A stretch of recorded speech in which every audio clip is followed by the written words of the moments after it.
Hi everybody, welcome. This is the worm moon and I hope it's treating you well. It's not been the best one for me, but extremely on point. And stick around for a few minutes and I'll explain.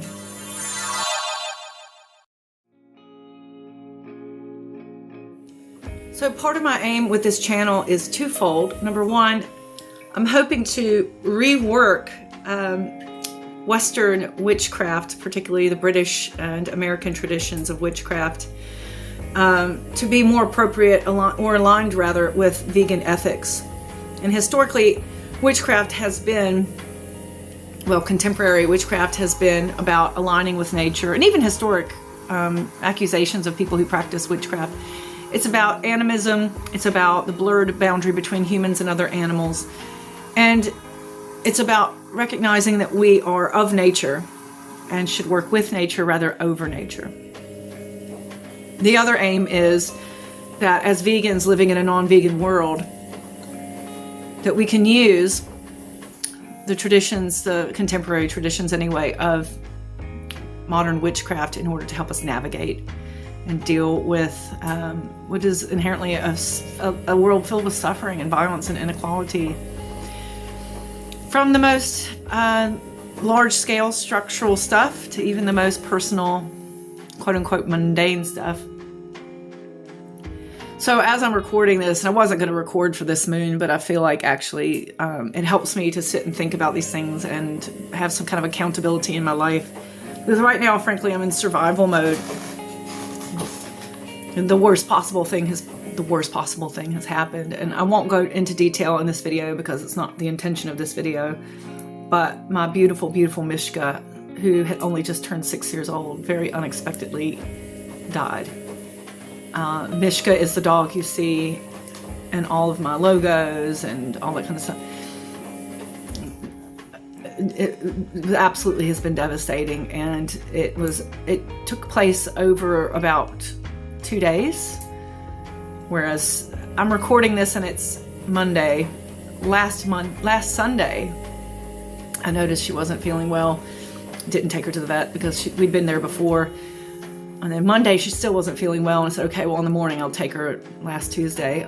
But she didn't make it to last Tuesday. She ended up dying in the emergency vets. And it was a really painful death, and it was really scary and awful.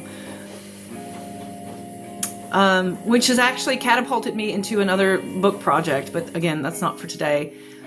Today, I just needed to update you to let you know that Mishka she's no longer here.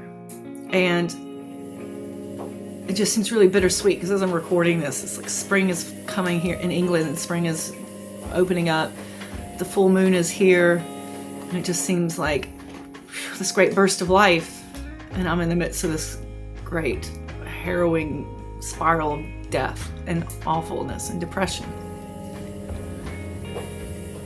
And I'd actually prepared what I wanted to talk about in this video before all this happened. And I wanted to talk about reclaiming the worm moon. And everything I had thought about before makes sense, but now I think there's an added layer to it. And as I've explained in other moon videos, which you can see if you look at the playlists, the witch's calendar tends to align with the British agricultural calendar. And although most people are aware, yes, seasonal changes, like you harvest in the autumn and you plant in the spring and all this kind of... But we don't often think about how the lunar cycles also have been historically very important to the British Isles and agricultural society.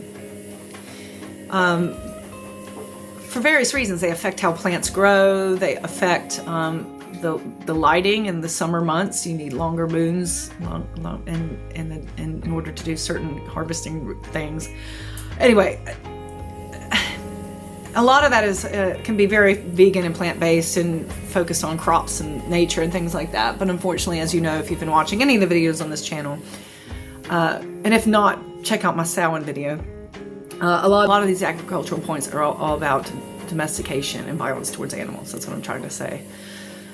Sorry if I'm not being very articulate. I'm trying my best today. And I just came out of a long day of teaching as well, which is kind of another reason I even have the motivation to do this. If I could do that, I can do this.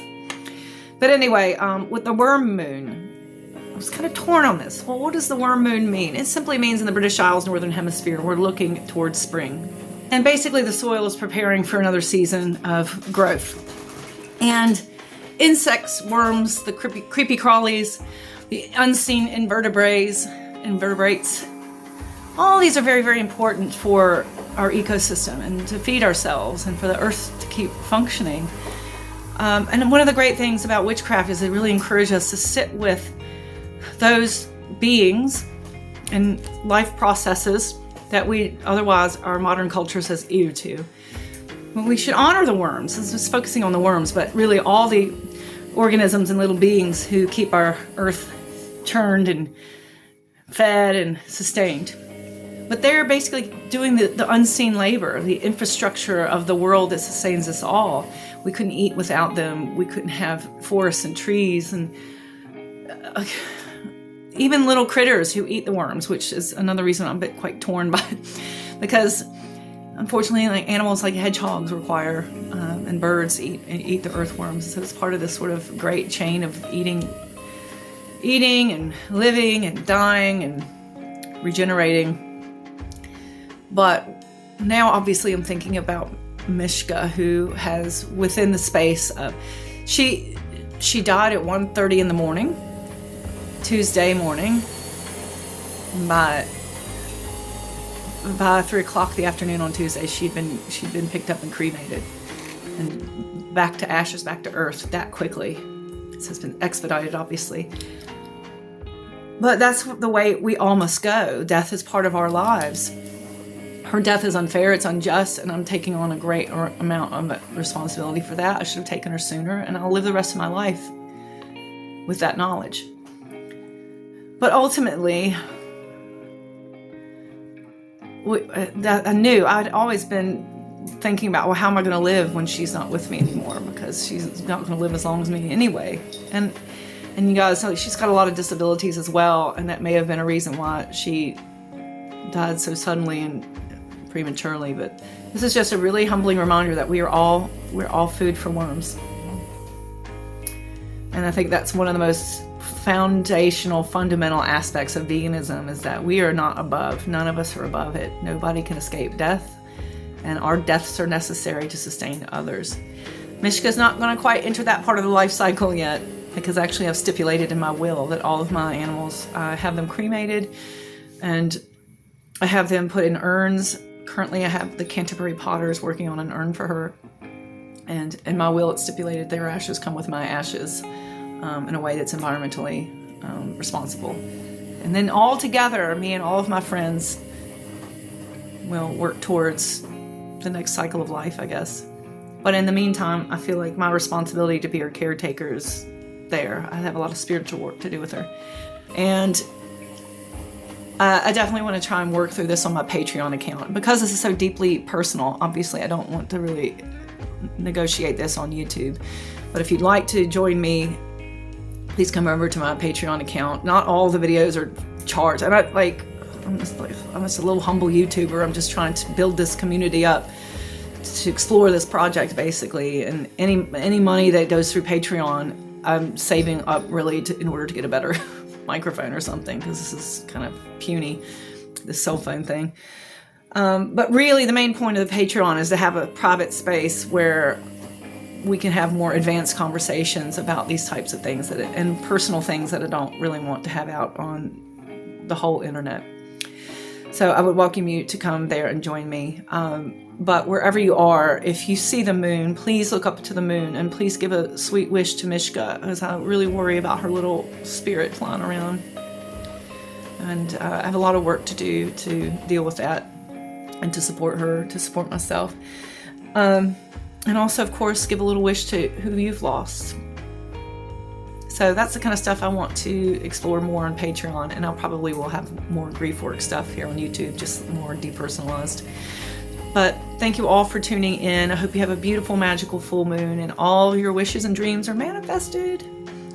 But if anything, that big moon in the sky reminds us that there's something bigger than us, the unknown, the mysterious. Where do we go when the worms are done with us?